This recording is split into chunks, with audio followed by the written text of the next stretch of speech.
helicopters over my head. Come on, Cornel West. And why aren't they flying over the head of the police officers that's killing us? I want to bring on a man that I have great respect for. I want to bring on one of the greats of our times. I want to bring on one of the great historians, the great professors, the great activists, a man who has been scorned for standing up, scorned by the White House, but yet he stands up for truth. And I even know many years in the past, we didn't have the chance to stand together. Today, we realize that our enemies are much greater than any differences we may have had. He is my elder. I want to introduce to you the Honorable, our big brother who can put this into context, Dr. Cornel West.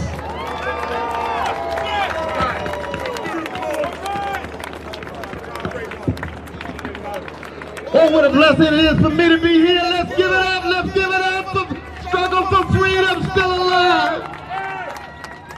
I want to first salute my dear brother Malik Sulu Shabazz. I've known him for 20 years, and he's still on the battlefield. Give it up for my brother. And I want to say I am here because I have an unconditional and unapologetic love for black people, and I intend to be faithful unto death. To all of the folks standing here, all of the brothers and sisters in the prison, in the hoods, whatever neighborhoods, we want them to know that somebody's willing to straighten their back up and stand and speak the truth, and the condition of truth is always to allow suffering to speak, and it begins with the least of these, those who the great Malcolm X said are catching hell. And that's why we came to Cleveland. That's why my brothers and sisters are here, because they have an unconditional and unapologetic love for black people just like I do. And we don't have to agree on each and every issue. The question is making sure that a love for black people remains center stage. We got too many people and too many leaders of all colors who love everybody but black people. And the question becomes, starting that love supreme that John Coltrane talked about.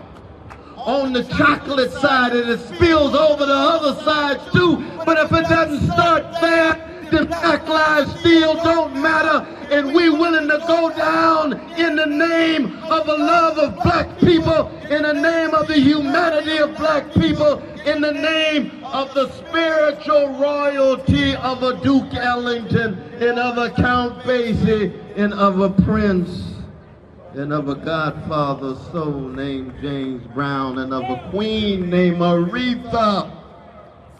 And that is a response of 400 years of being terrorized and traumatized and stigmatized, so that this particular moment is nothing new for black people. That's why I was so glad my dear brother Malik, he started off with the spirit of Harriet Tubman, the spirit of Ida B. Wells Barnett, the spirit of Frederick Douglass, the spirit of Marcus Garvey, of Malcolm X, of Stokely Carmichael, of Diane Nash, of Martin Luther King Jr., of Minister Louis Farrakhan, of the Honorable Elijah Muhammad. We have a black love that takes a lot of different forms, and don't try to twist us into one corner that doesn't bring us together. We want the world to know we're able to stand together even as we understand our different orientations. Why? Because I got a personal story. I am who I am because somebody loved me. Somebody cared for me. It was Irene and Clifton West. It was Clifton and Cheryl and Cynthia. It was Shiloh Baptist Church. It was the nightclub on Friday nights.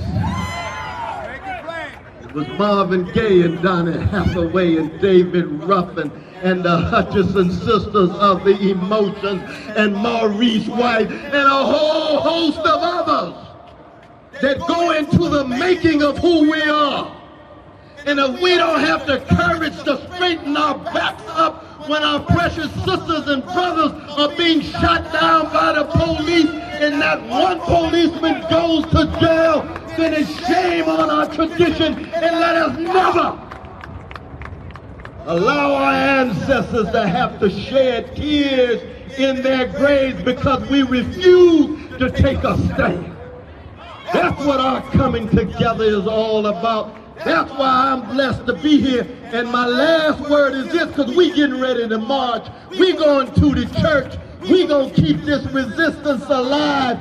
But keep in mind that you're talking about an American empire that goes back to 1492 with our precious indigenous brothers and sisters, where a world war started in 1492 and is still going on. And they don't have to be here to us to be sensitive to their suffering.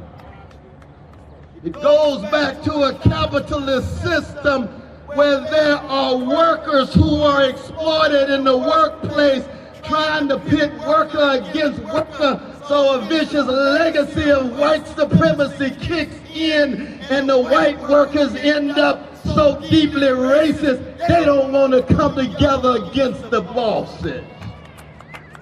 It goes back to a contemporary capitalist moment in which everything and everybody's for sale.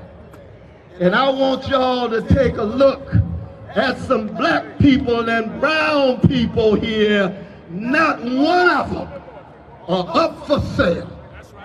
Not one of them sell their souls for a mess of pottage. Not one of them are going to pull back in understanding the truth as they conceive it and be willing to come together in struggle. That's the only thing that has kept black people alive, and it's all about the love. It's what the Isley brothers call the caravan of love, and justice is what love looks like in practice, just like the tenderness that Otis Redding sang about is what love feels like in Pride Day. And I want y'all to look at these beautiful black and brown people.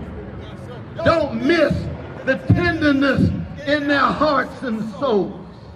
Don't miss the sweetness in their hearts and souls. That's why James Baldwin said Malcolm X was the sweetest man I ever met, but for most of white America, he represented hate, because white America is so concerned about their own fears and insecurities. There's a love that can flow if you just keep track of it. And the love we have for Michael Brown and Tamir Rice and Takia and so many others will never be crushed. It will never be suffocated. We're going to keep on swinging like Duke Ellington, because it don't mean a thing if it ain't got that swing. And that swing is about love, justice, struggle, courage, willingness to serve, willingness to sacrifice, and then being in solidarity with each other as we struggle. My brother Malik, thank you so much for allowing me to be here, my brother, and God bless you. It's unity. Unity. I want y'all to get